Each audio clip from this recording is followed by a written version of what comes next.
Okay, hello guys. I'm just doing a quick tutorial on a technique that I use that's a lot cheaper and quicker than screen printing.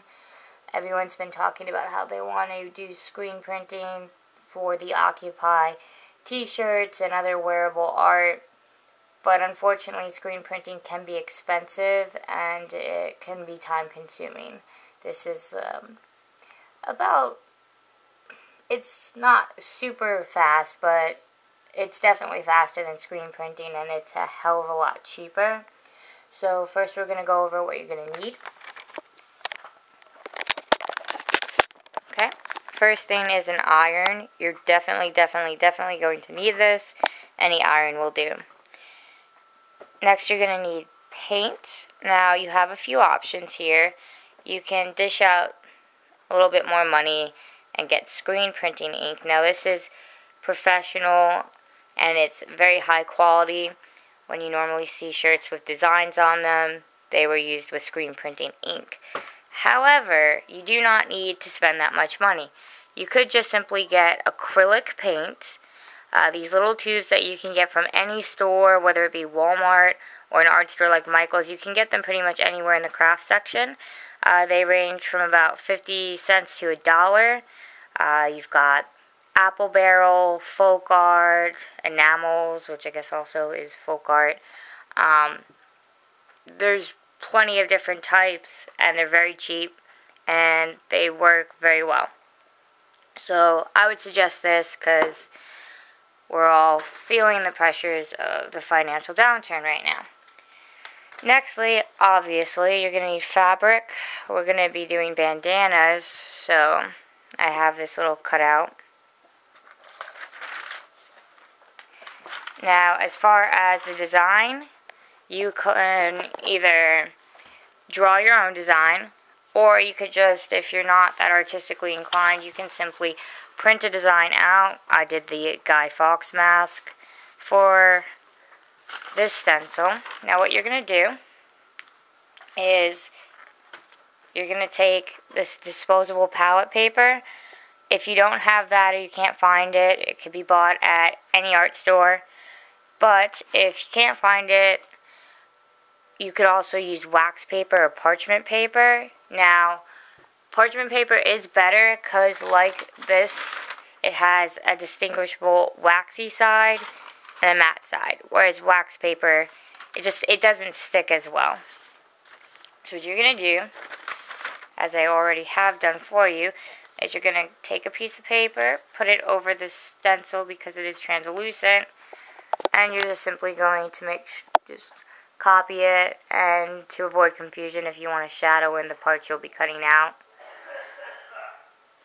And then you're going to cut it out, which I'm going to do for you right now, and I'll be back in a second. Okay, so I finished cutting out the stencil. The stencil is going to look like this once you're done cutting it out. See, very pretty. Now, important side note, when you are doing a shirt, please make sure to put something inside of the shirt so the paint doesn't seep on into the back of the shirt. So for this, I've just put the paint palette underneath it so I make sure that it won't get onto my desk. Okay, and you put the stencil, place it where you want on the fabric. And you're going to take your iron. Please make sure that the matte side is up and that the waxy side is pressed against the fabric. Okay, let me just try to make this work. Okay. I'm just going to iron that on. Making sure that all the sides, all the edges are pressed against the fabric. And one moment. Let me just put this down for a second.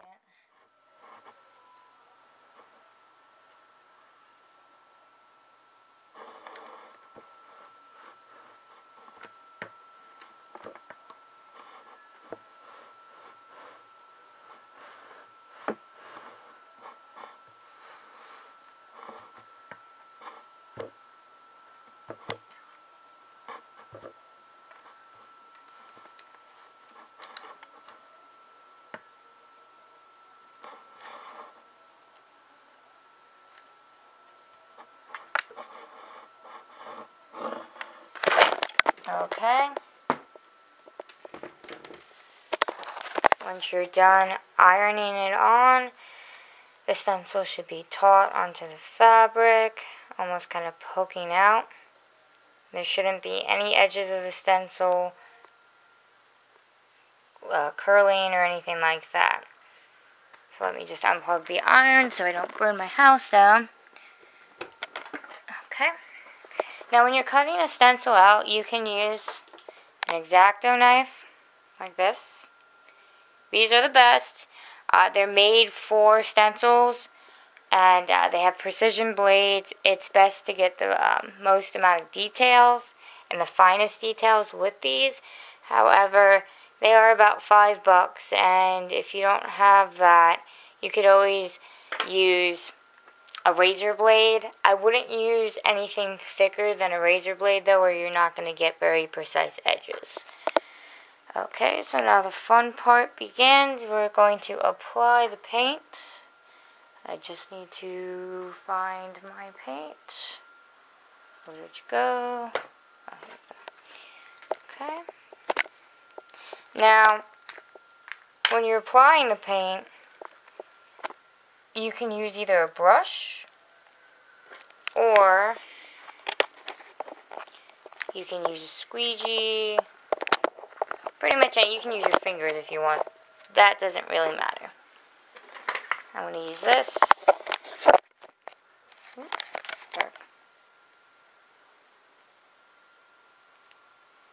Okay. Actually, no, I'm not going to use that. I'm going to use a paintbrush. There we go.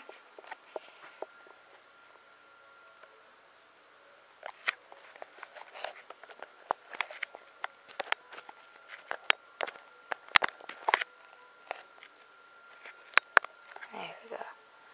Okay, I'm going to take the paint and just start applying it. Put a lot on so it lasts a while, and to make sure that it looks even.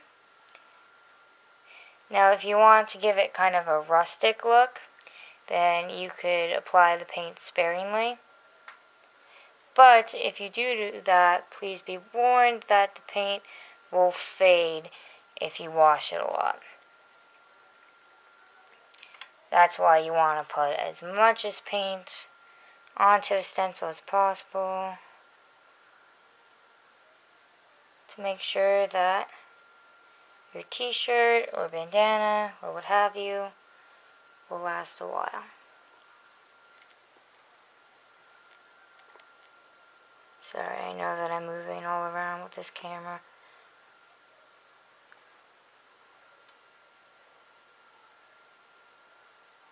Now, again, for people who are using this for t-shirts, when you are washing it, make sure that you flip your shirt inside out, and this will keep it from fading.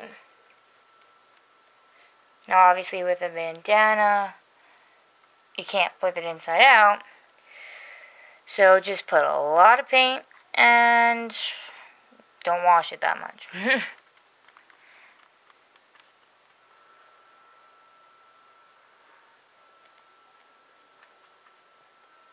But it still lasts a while regardless.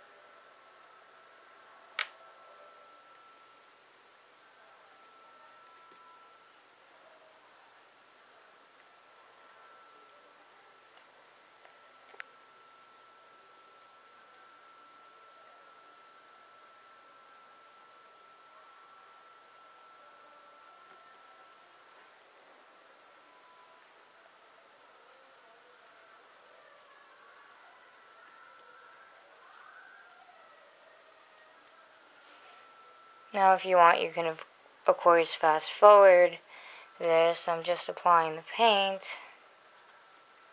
But I figured, for extra measure, I'd include this step in the video.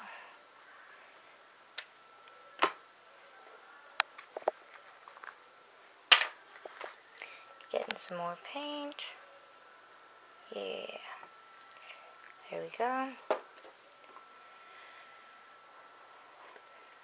Okay, and again, I'm just filling it up, putting a crap ton of paint on it, so you get a really intense cover job.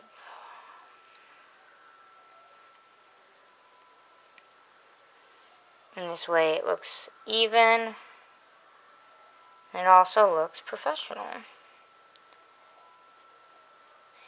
This is why you want to go cheap with the paint that you get, because you're not going to want to be soaking your stencil with expensive screen printing ink. Just making sure it all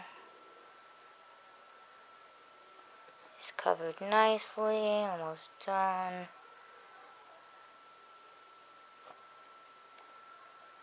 What's great about this technique is you can use it on any kind of fabric. The sky is the limit.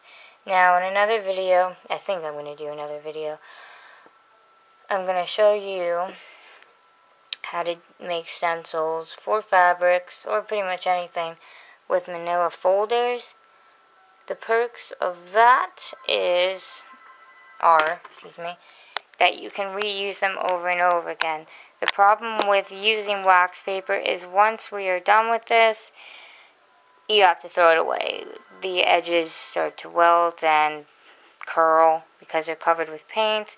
So it's a one-time kind of thing. It's really good if you want to use a lot of detail, but again, it's not good for using it over and over and over and over. Manila folders, because they're thicker, they're not good for as much detail, but you can use them over and over and over and over, and in this case, that's what you're going to be looking for.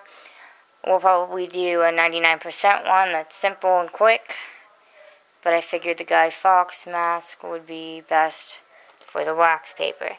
So we're just going to let this dry, and then we're going to peel it off and show you the finished result. Okay. It's still obviously not wearable, it's still wet, but it is good to pull. So we're going to do that right now.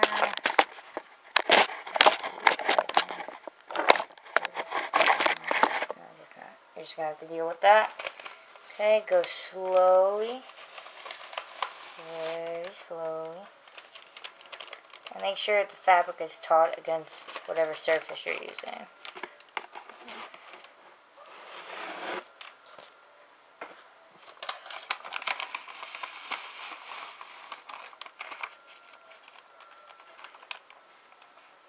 Yeah. Hold it down.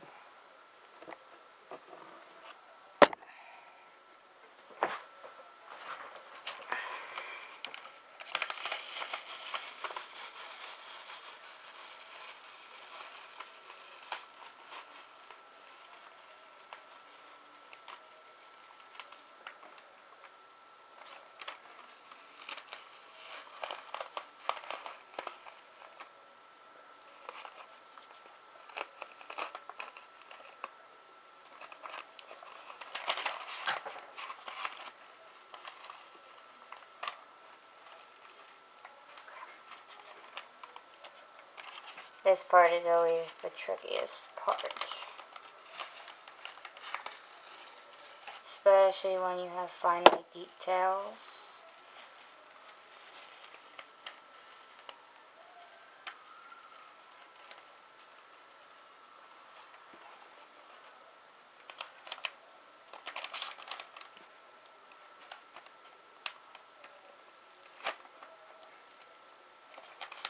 What I like to do sometimes is just rip part of the stencil so it's easier for you to pour it.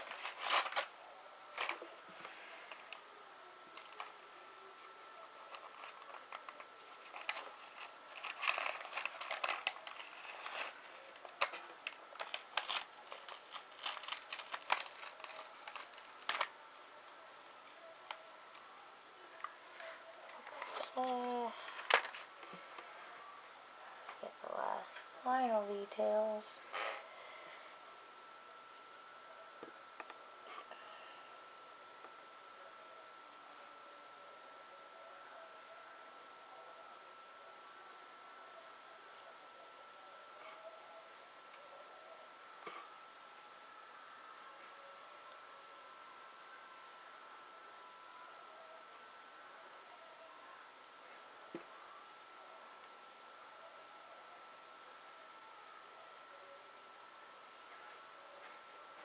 Almost done. Normally it just comes off as just one sheet because I kind of wanted to rush this a little bit.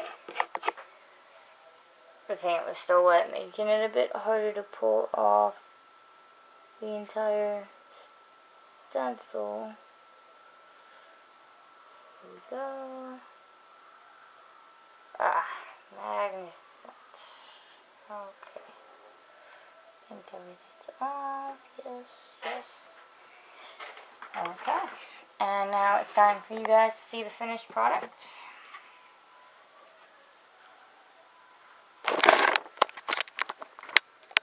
Ta-da! Beautiful. Beautiful, beautiful, beautiful. And see how easy that was? So just do that, and I'm probably going to post one for the folders so we can make lots of them over and over again. But for the pretty art that you'll be doing, definitely go with the palette paper. Okay.